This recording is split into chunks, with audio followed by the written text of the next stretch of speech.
Mazmur 91. Dalam lindungan Allah.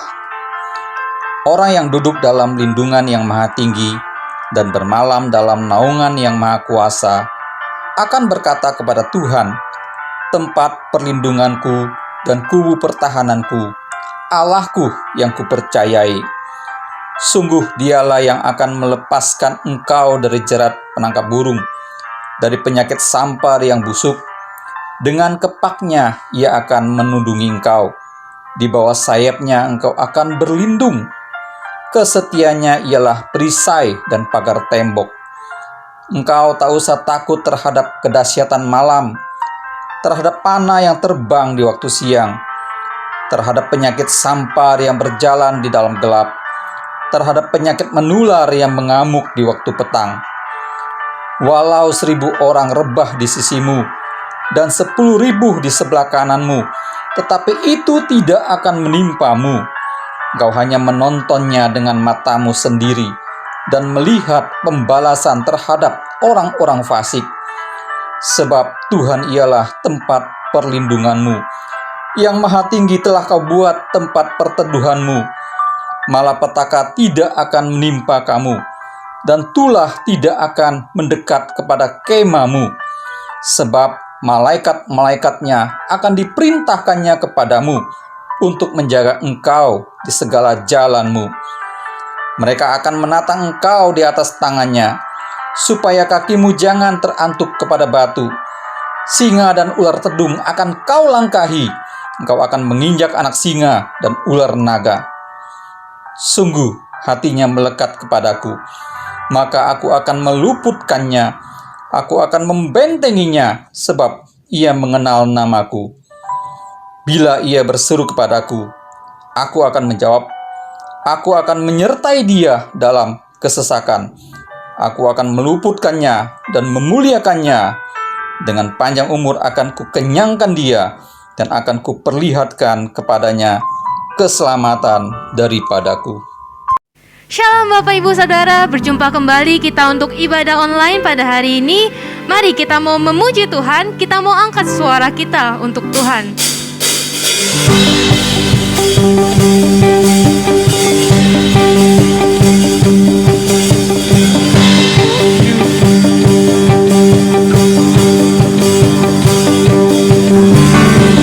To you I can do anything, I can do all things, 'cause it's you who give me strength. Nothing is impossible to you. Thine eyes are open, strongholds are broken. I am living by faith. Nothing is impossible.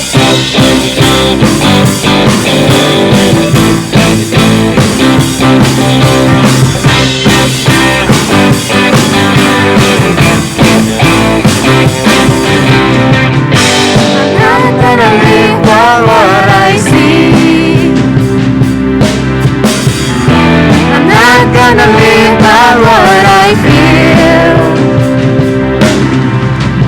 Deep down I know that you're here with me.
can do all things, 'cause it's you who give me strength.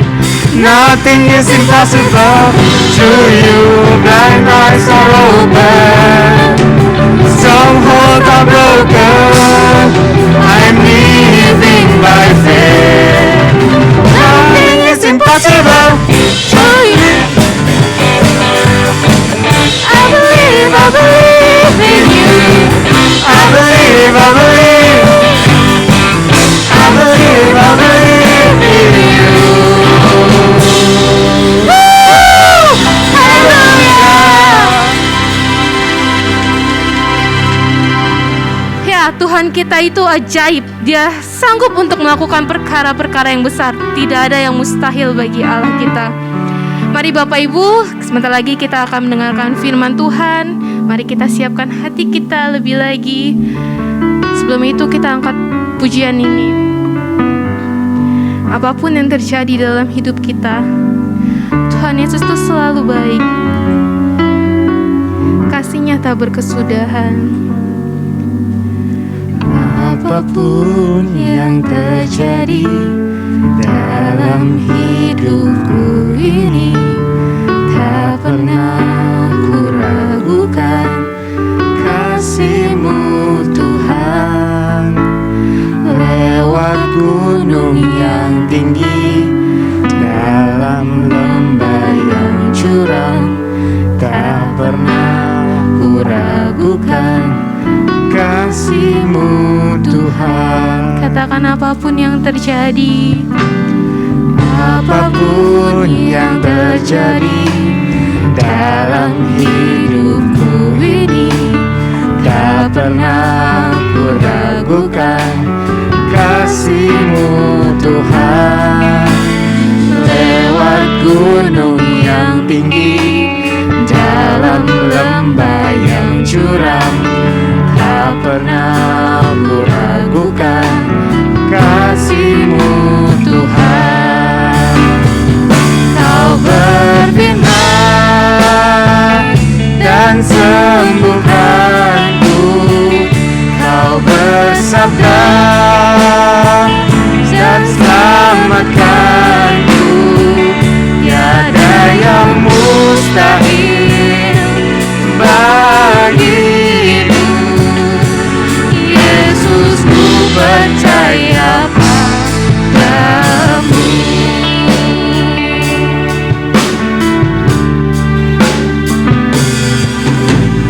Apapun yang terjadi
percaya ya Tuhan kepadamu.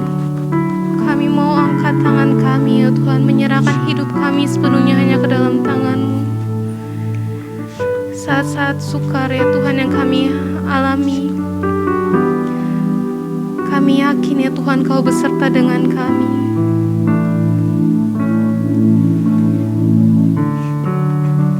Haleluya.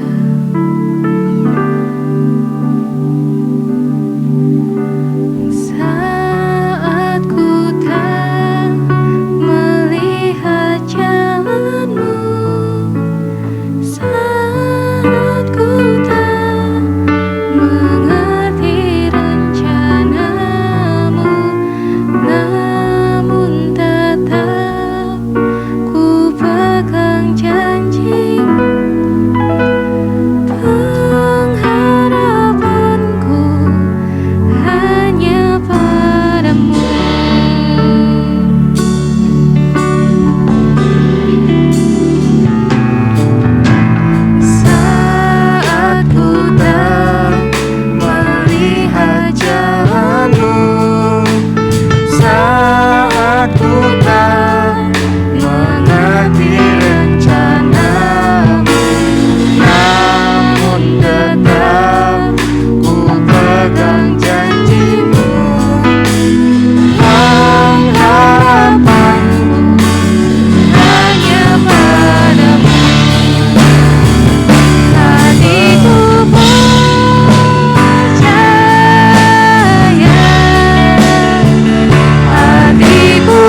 Kami percaya ya Tuhan, Engkau Tuhan kami yang baik, Kau Tuhan kami yang ajaib ya Tuhan.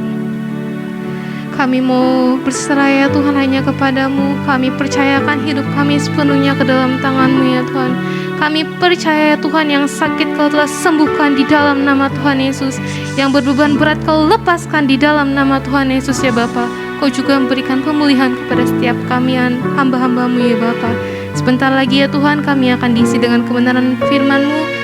Ajar kami ya Tuhan, agar kami dapat mengerti firman-Mu, dan firman-Mu itu dapat memimpin kami, menuntun kami, menerangi jalan-jalan kami, agar kami lebih bijak lagi ya Tuhan dalam menjalani hari-hari kami. Tutup bungkus juga ya Tuhan hamba-Mu yang akan menyampaikan kebenaran firman-Mu. Biarlah firman-Mu yang disampaikan dapat kami mengerti ya Bapa, dan kami terima ya Tuhan. Terima kasih Tuhan, dalam nama Tuhan Yesus kami sudah berdoa dan mengucap syukur. Haleluya. Amin. Apa yang dimaksud dengan Pentakosta ketiga? 1. Pentakosta ketiga adalah pencurahan Roh Kudus yang dahsyat di zaman ini, melebihi yang terjadi di Azusa Street. 2. Pentakosta ketiga akan mengakibatkan penuaian jiwa yang terbesar dan yang terakhir sebelum Tuhan Yesus datang kembali. 3. Pentakosta ketiga akan membangkitkan generasi Yeremia, yaitu anak-anak muda yang dipenuhi Roh Kudus, cinta mati-matian kepada Tuhan Yesus, tidak kompromi terhadap dosa, dan akan bergerak untuk memenangkan jiwa. 4. Pentakosta ketiga lahir di Indonesia dan bergerak ke bangsa-bangsa. Gerakan ini dari timur ke barat dan akan kembali ke Yerusalem. 5. Pentakosta ketiga akan memberikan kuasa untuk menyelesaikan amanat agung, dan setelah itu Tuhan Yesus datang kembali. Amin.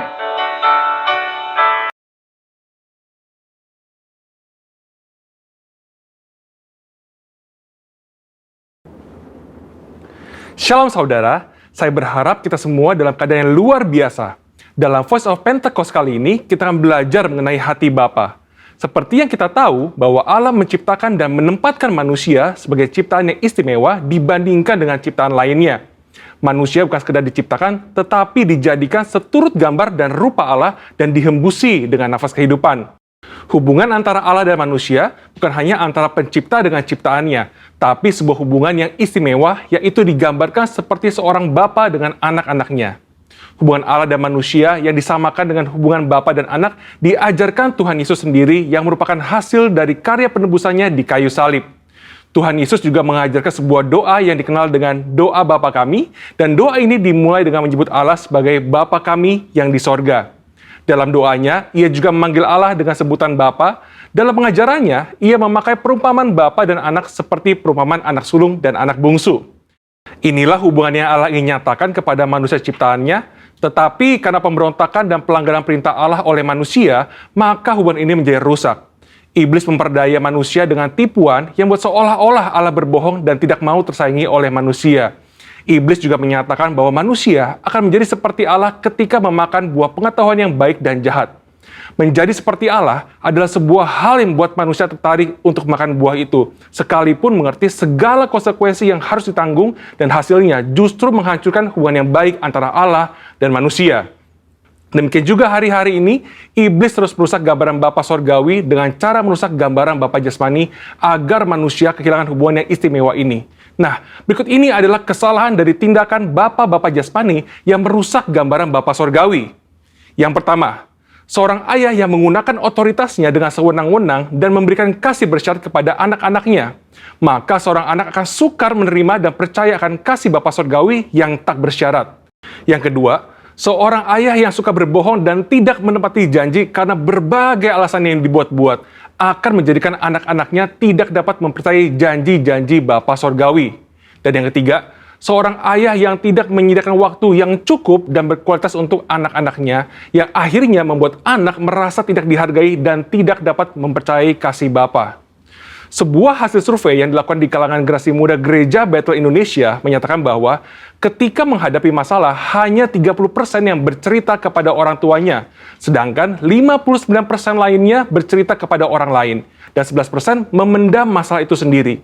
Selain itu, 12,5% kaum muda GBI mengakui bahwa mereka memiliki hubungan yang buruk dengan orang tua, dan 43% tidak ingin memiliki pasangan hidup seperti orang tuanya. Anak yang orang tuanya bercerai memiliki potensi 2 kali lipat lebih besar mengalami hubungan yang buruk dengan orang tuanya dan berkeinginan untuk bunuh diri dibandingkan dengan anak yang orang tuanya tidak bercerai. Pengakuan dari mereka yang memiliki hubungan yang buruk diakibatkan karena tersakiti oleh kata-kata yang diucapkan orang tua, mendapatkan pukulan fisik, merasa orang tua tidak memiliki waktu yang cukup bagi dirinya, dan tidak bisa menjadi teladan. Pada kenyataannya, tidak semua orang dapat memanggil Tuhan dengan sebutan Bapa. Ada keraguan, bahkan penolakan untuk menyebut Bapa karena pengalaman-pengalaman yang buruk dengan orang tuanya. Hal ini menyebabkan banyak dari kita tidak dapat memiliki hubungan yang dekat dengan Bapa Sorgawi. Padahal, Alkitab memberikan gambar yang sangat jelas bahwa Allah adalah Bapa yang sangat mengasihi manusia. Supaya kita mengalami kasih Bapa, kita bisa mulai dengan menerima kasih-Nya yang utama yang dinyatakan melalui Yesus Kristus yang mati di kayu salib untuk menebus dosa dan menyediakan keselamatan yang kekal bagi kita. Di kayu salib, Tuhan Yesus berteriak, "Eli, Eli, lama sabatani," yang artinya, "Allahku, Allahku, mengapa engkau meninggalkan aku?" Tuhan Yesus ditinggalkan Bapanya supaya kita semua bisa diperdamaikan dengan Bapa Sorgawi dan mengalami pemulihan dalam hubungan kasih Bapa. Matius 7 ayat 11 berkata, "Jadi, jika kamu yang jahat tahu memberi pemberian yang baik kepada anak-anakmu, apalagi Bapamu yang di sorga, Ia akan memberikan yang baik kepada mereka yang meminta kepadanya. Bapa di sorga tidak akan mengecewakan anak-anaknya." Kasih Bapa Sorgawi melebihi kasih seorang Bapa jasmani dan mampu memberikan yang baik kepada anak-anaknya. Dan bagian terbaiknya adalah Bapa memberikan Roh-Nya sendiri kepada anak-anaknya sebagai penasehat dan penolong. Amsal 14 ayat 26 menjanjikan bahwa dalam takut akan Tuhan ada ketentraman yang besar, bahkan ada perlindungan bagi anak-anaknya. Bapa memberikan perlindungan kepada anak-anaknya untuk bisa hidup sesuai dengan rencananya dan mencapai kesempurnaan dalam panggilannya. Maka dari itu, mari kita percaya bahwa Bapa Sorgawi adalah Bapa yang sangat mengasihi umatnya dan mengalami kasih Bapa melalui perjumpaan pribadi dan kehidupan yang berjalan bersama Dia. Mengalami janji-janji Allah dan melihat kesetiaan Allah terbukti membuat kita bisa mempercayai Dia dan mempercayakan hidup kita kepadanya. Bapa memberikan Roh Kudus-Nya agar kita percaya akan kasih Bapa dan mampu untuk mengampuni orang-orang yang pernah merusak gambaran Bapa yang baik serta memulihkan hati kita menjadi baru untuk bisa mengalami kasih Bapa yang sempurna. Saudara, untuk penjelasan lengkapnya dari tim teologi kami, silakan cek link yang ada di atas atau scan QR Code yang tersedia. Salam integritas, Tuhan Yesus memberkati.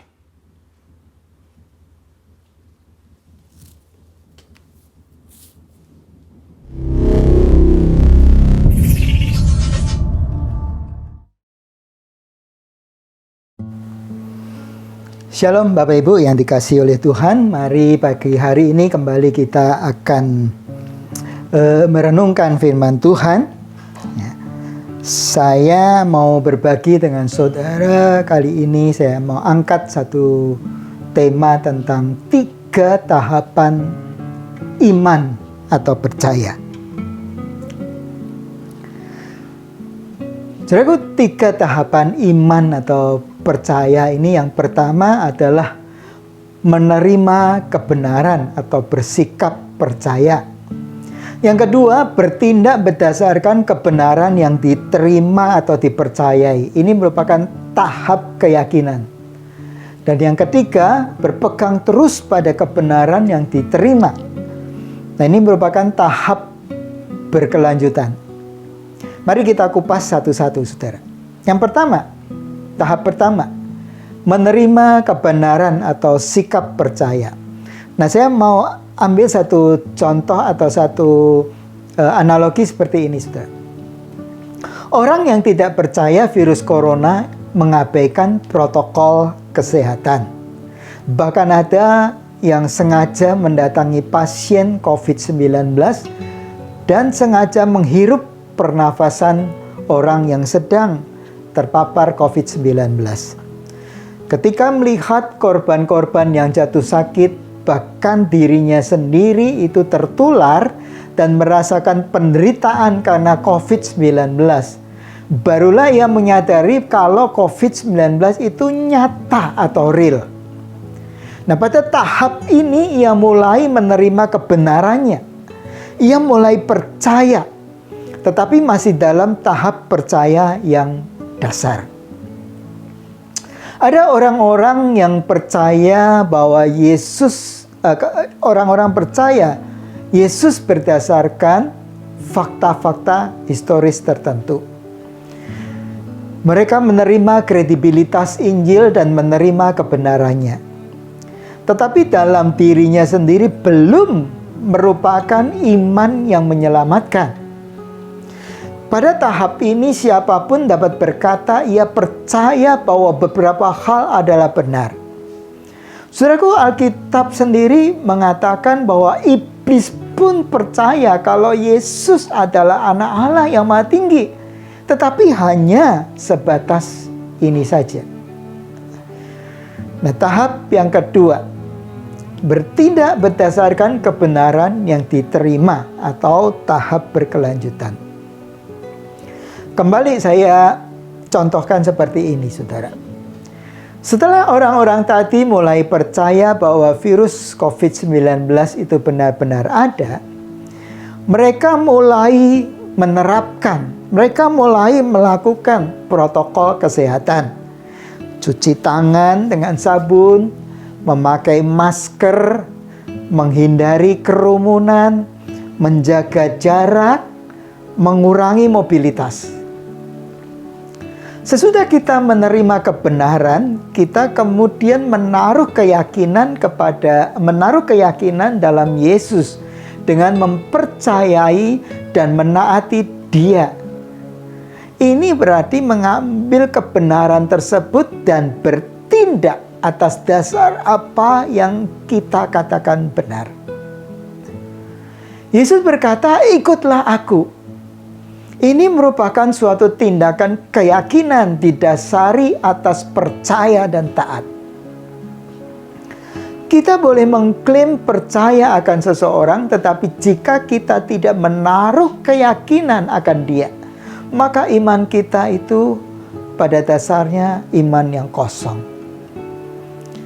Tahap yang ketiga, berpegang terus kepada kebenaran yang diterima atau tahap berkelanjutan. Kembali saya angkat contoh selanjutnya, saudaraku. Nah, orang yang tadinya tidak percaya kalau virus COVID-19 itu ada, kemudian ketika melihat fakta-fakta dan bukti-bukti, bahkan mungkin dirinya sendiri merasakan pernah terpapar dan kemudian merasakan penderitaan itu, kemudian ketika melihat kebenaran dari fakta-fakta itu, kemudian orang itu percaya. Dan di dalam tahap kedua tadi dikatakan orang itu mulai menerapkan atau melakukan protokol kesehatan. Nah, saudara, setelah itu mereka mulai hidup dengan protokol kesehatan tadi, saudara. Tapi beberapa lama kemudian ketika mulai melihat keadaan sudah mulai terkendali nih, ia mulai mengabaikan protokol kesehatan, tidak lagi menerapkannya, tidak lagi memakai masker, tidak lagi menjauhi kerumunan, tidak lagi membatasi mobilitas, tidak lagi menjaga jarak, dan tidak lagi sering mencuci tangan dengan sabun. Maka tidak heran kalau ia terpapar COVID-19 lagi, saudara.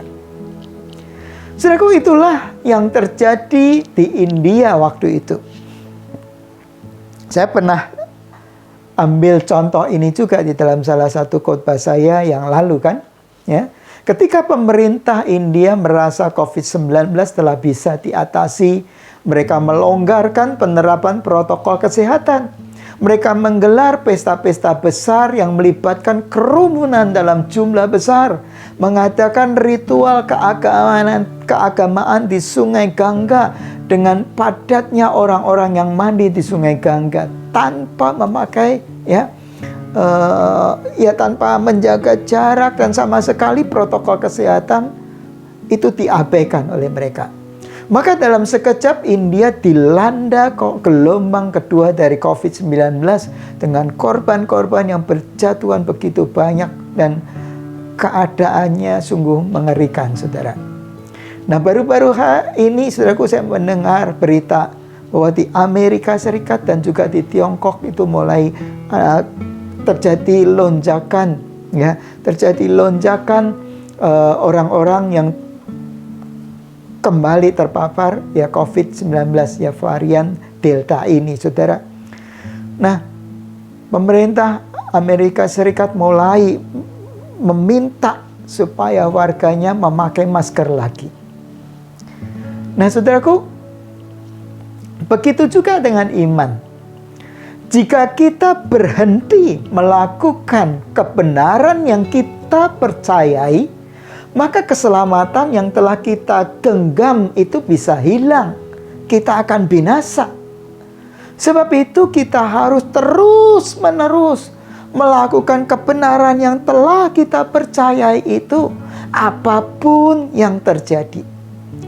Yesus menjelaskan prinsip ini begitu jelas ketika ia mengajar tentang pokok anggur dan ranting-rantingnya. Ranting-ranting harus terus melekat.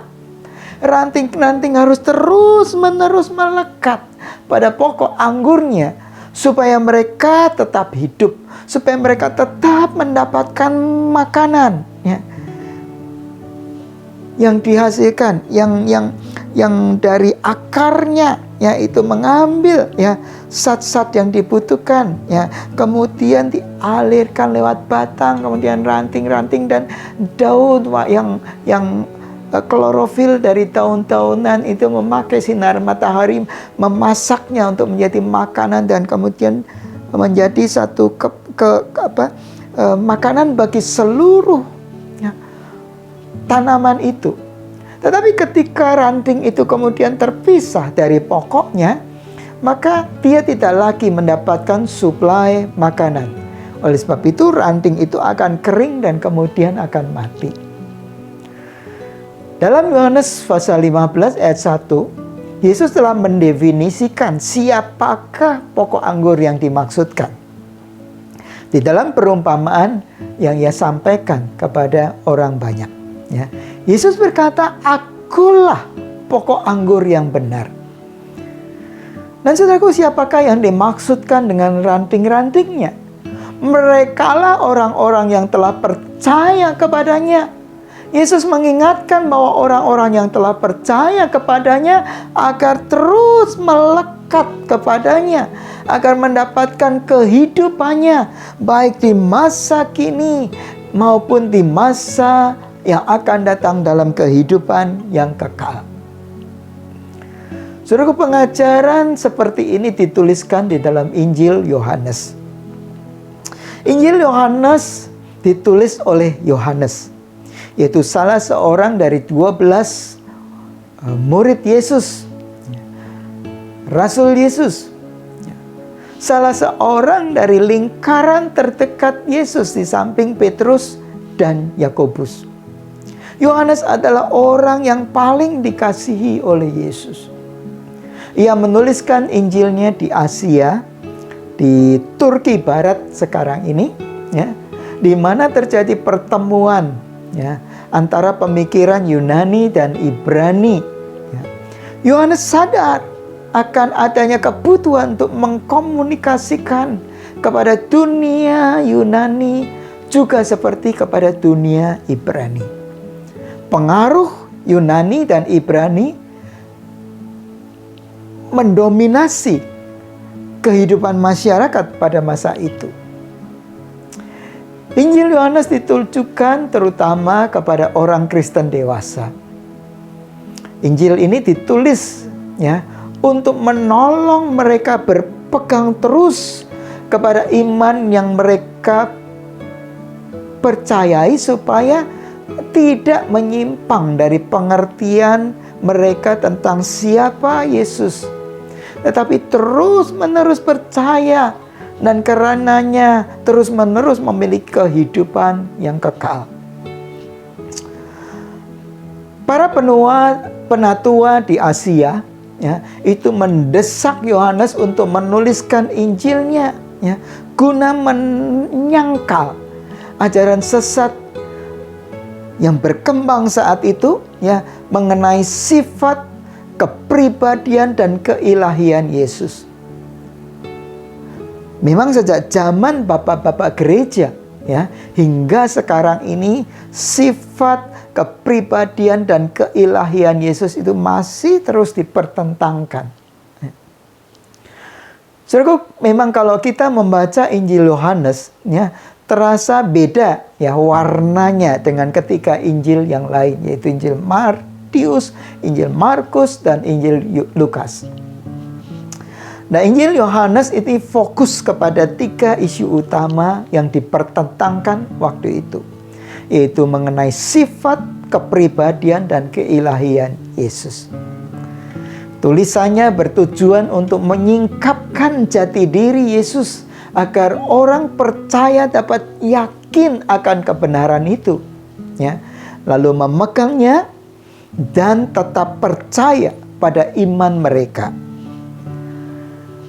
Dalam Yohanes pasal 20 ayat 31, ya, dituliskan, tetapi semua yang tercantum di sini telah dicatat supaya kamu percaya bahwa Yesuslah Mesias Anak Allah, dan supaya kamu oleh imanmu memperoleh hidup dalam namanya.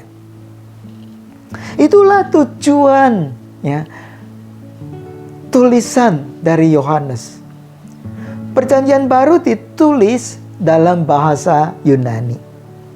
Dan kata kerja percaya dalam bahasa Yunani ini memiliki pengertian yang progresif, saudara. Percaya yang dituliskan di dalam Injil Yohanes ini memiliki pengertian percaya yang berkelanjutan, percaya terus-menerus. Dari pemahaman ini kita mengerti bahwa maksud Yohanes adalah supaya kamu terus-menerus percaya bahwa Yesuslah Mesias Anak Allah, dan supaya kamu oleh imanmu yang terus-menerus memperoleh hidup dalamnya. Kita lihat lagi yang ditulis dalam Yohanes pasal 3 ayat 16. Dikatakan di sana, karena begitu besar kasih Allah akan dunia ini, sehingga Ia telah mengaruniakan anaknya yang tunggal, supaya setiap orang yang percaya kepadanya tidak binasa, melainkan beroleh hidup yang kekal. Ini pun juga sama, saudara. Yang dimaksudkan di sini adalah supaya setiap orang yang terus-menerus percaya kepadanya tidak binasa, melainkan beroleh hidup yang kekal. Dengan kata lain, jika iman atau percaya seseorang kepada Yesus itu tidak berkelanjutan, atau imannya kandas di tengah jalan, maka hidup kekal tidak akan diperolehnya. Saudara, ingat lagi akan analogi percaya dan protokol kesehatan yang saya paparkan di depan tadi, saudara. Juga tentang pokok anggur dan rantingnya yang Yesus sampaikan. Jadi anggapan sekali selamat tetap selamat itu merupakan suatu pandangan yang berbahaya dan yang menyesatkan. Hal itu bergantung apakah imannya tetap dikerjakan dengan taat dan berkelanjutan atau tidak. Seseorang yang penuh iman atau full of faith haruslah menjadi orang yang setia, faithful. Saudaraku, untuk mengusir sisa-sisa keraguan Anda, ya, mari kita cermati apa yang Yesus katakan seperti ini. Akan tetapi, jika Anak Manusia datang, adakah Ia mendapati iman di bumi? Ya, saudara bisa membuka Alkitab saudara di dalam Lukas pasal 18 ayat 8b. Saya ulang, saudara. Yesus bertanya, akan tetapi jika Anak Manusia nanti datang, adakah Ia mendapati iman di bumi? Saudaraku, apakah yang dicari Yesus ketika ia datang kembali menurut ayat tadi? Iman. Iman seseorang. Apakah itu masih ada? Apakah itu masih dijumpai oleh Yesus di dalam diri orang-orang tadi? Kalimat itu bisa ditulis begini, saudara. Jika Yesus datang, apakah orang-orang yang dulu percaya kepadanya masih tetap percaya kepadanya? Itulah yang dinamakan iman yang berkelanjutan. Apa yang Anda mulai itu memang penting, saudara.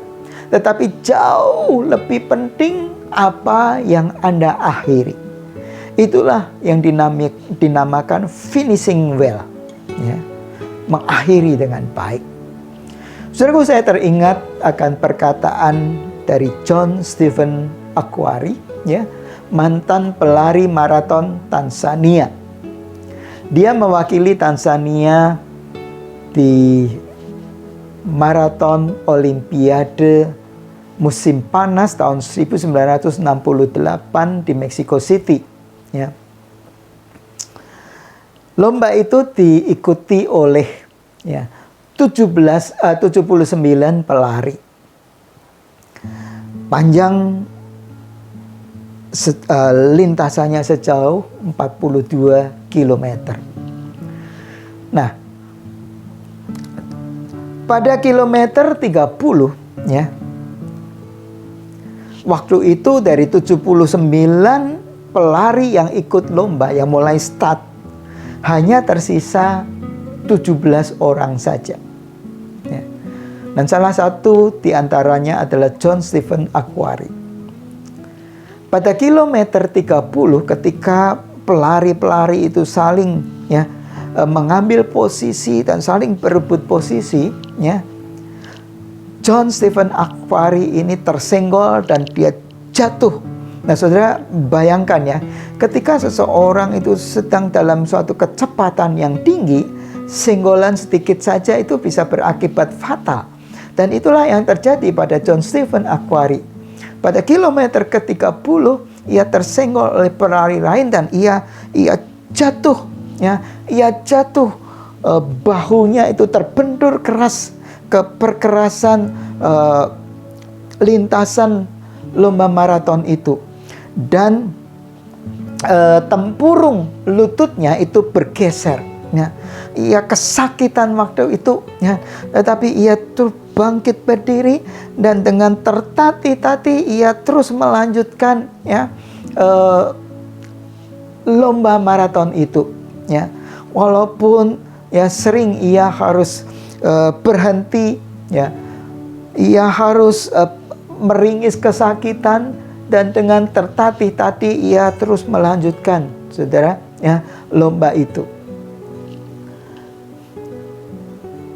Jelas, saudara, dia tidak bakalan menang. Ya, memang itulah yang terjadi. Ya. Saat itu, ketika, ya, pemenangnya itu sudah didapatkan, ya, kru yang meliput perayaan kemenangan itu, ya, sudah pergi, ya, dan matahari juga sudah terbenam. Orang-orang yang tersisa di stadion pertandingan itu hanya beberapa orang saja, ya. Banyak, ya, orang-orang yang sudah meninggalkan stadion itu. Tiba-tiba ada satu suara yang berkata, masih ada satu orang pelari yang sedang menyelesaikan garis finishnya. Dan pada akhirnya, ya, John Stephen Akhwari yang dimaksudkan ini berhasil, ya, menginjak garis finishnya dan diiringi dengan aplaus dari orang-orang yang cuma segelintir yang masih ada di stadion itu. Nah, ketika kemudian orang-orang terheran-heran dan menanyai dia, kenapa engkau terus lanjutkan pertandinganmu, sedangkan pemenangnya juga sudah ada, dan engkau nggak akan bakalan menang. John menjawab seperti ini, my country didn't send me 5,000 miles to start the race. They sent me 5,000 miles to finish the race. Negaraku tidak mengutus aku, negaraku tidak mengirim aku 5.000 mil jauhnya. Sekitar 5.000 mil itu sekitar 8.050 kilometer. Negaraku tidak mengirim aku sejauh 5.000 mil untuk memulai pertandingan. Tetapi mereka mengirim aku 5.000 mil ini untuk mengakhiri atau menyelesaikan pertandingan. Nah, saudaraku, kata-kata ini menginspirasi saudara. Dan saya mau berkata kepada saudara, itulah yang dikehendaki Tuhan kepada anak-anaknya. Yaitu bukan sekedar mulai dengan iman, bukan sekedar percaya kepada Yesus, lalu kemudian mengakhiri dengan daging. Paulus pernah menegur dengan keras jemaat di Galatia ketika ia berkata kepada jemaat Galatia, hai kamu orang-orang Galilea yang bodoh, apakah kamu mau memulai dengan roh dan mengakhirinya dengan daging? Saudaraku, Tuhan menghendaki anak-anaknya bukan saja percaya atau beriman kepadanya, tetapi Tuhan menghendaki supaya iman itu yang sudah dimulai di dalam diri anak-anaknya itu tetap dipegang teguh dan tetap dipertahankan dan sampai pada akhirnya. Bukan memulai dengan iman. Saudaraku, mulailah dengan iman dan pertahankan sampai pada akhirnya.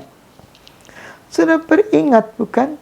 Dipilih, dipanggil, dan setia. Mari kita membaca bersama-sama saudaraku. Bangkit berdiri, buka Alkitab saudara. Kita akan membaca bersama-sama sebelum kita mengakhiri firman Tuhan pada pagi hari ini. 2 Timotius pasal yang keempat. 2 Timotius pasal yang keempat, ayat 7 dan 8. Mari buka Alkitab saudara. Bersama-sama kita akan membaca dua ayat ini. 2 Timotius pasal 4 ayat 7 dan 8. 2, 3. Aku telah mengakhiri pertandingan yang baik. Aku telah mencapai garis akhir. Dan aku telah, apa saudaraku? Memelihara iman. Sekarang telah tersedia bagiku mahkota kebenaran yang akan dikaruniakan kepadaku oleh Tuhan, Hakim yang adil pada harinya. Tetapi bukan hanya kepadaku, melainkan juga kepada siapa, saudara? Kepada semua orang yang merindukan kedatangannya.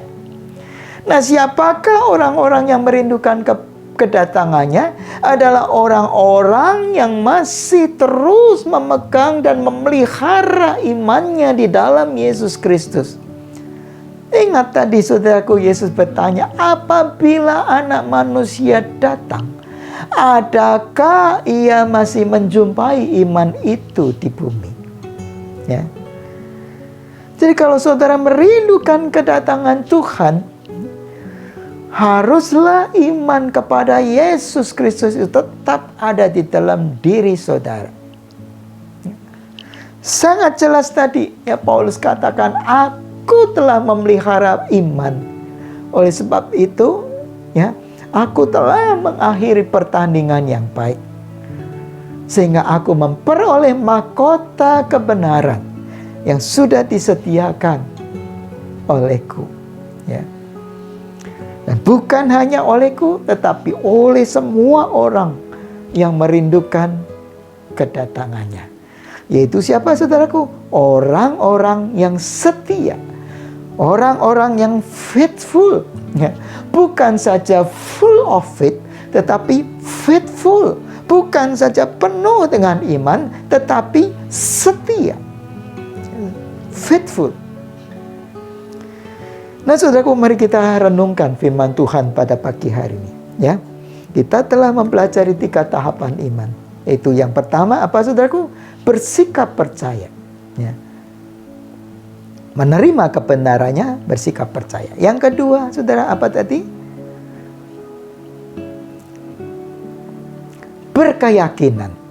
Itu setelah menerima fakta-fakta kebenaran itu, kemudian menjalani apa yang dia percayai. Dan tahap iman yang ketiga apa, saudaraku? Iman yang berkelanjutan. Yaitu iman yang dipelihara di dalam ketaatan dan kesetiaan mengakhir sampai pada akhirnya. Amin, saudaraku. Ya, mari kita berdoa. Bapa di dalam surga, kami berterima kasih buat firman yang telah kami dengar, firman yang telah kami pelajari bersama-sama pada pagi hari ini. Tolong kami, Bapa di surga, supaya kami sungguh-sungguh dibuat mengerti akan apa yang sudah kami dengar pada pagi hari ini. Dan bukan hanya mengerti setelah kebenaran disingkapkan, kami mulai hidup di dalamnya. Dan bukan sekadar hidup di dalamnya, menghidupi kebenaran itu, tetapi kami mau memeliharanya di dalam ketaatan sampai pada akhirnya.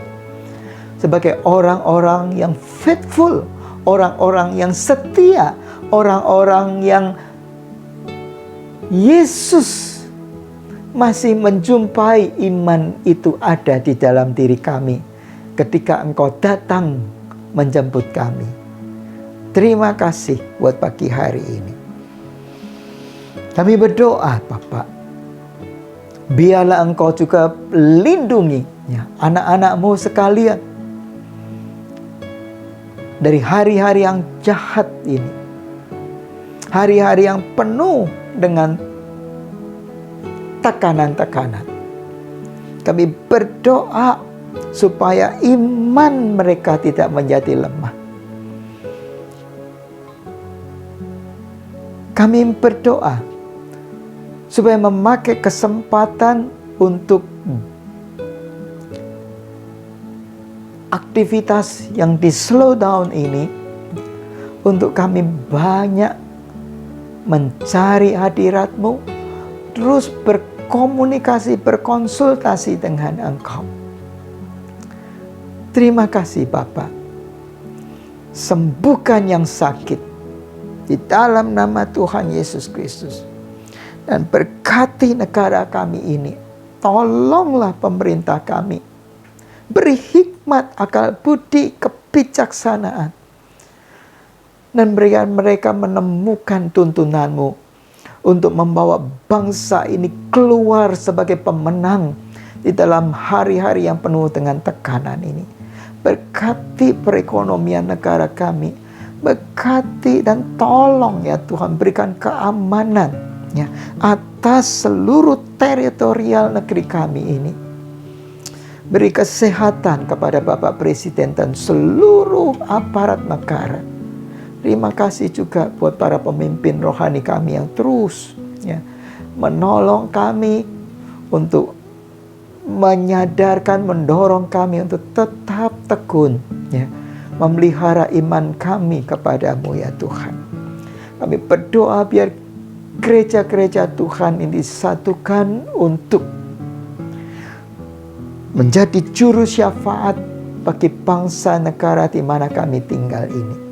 Diberkatilah mereka semua. Terima kasih Bapa. Dalam nama Tuhan Yesus, mari saudara-saudara kita mengangkat kedua tangan kita ke atas.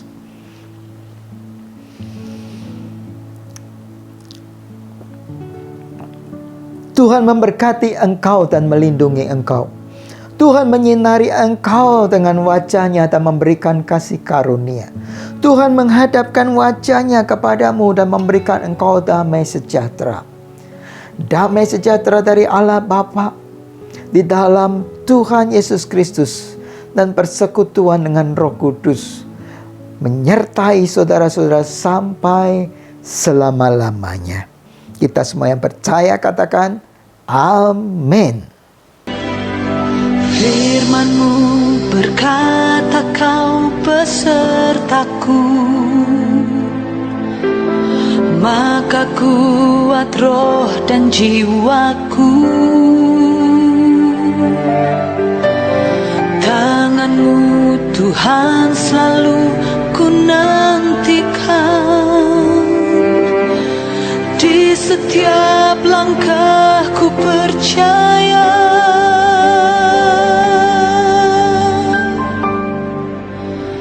Dengan sayap-Mu ku akan terbang tinggi,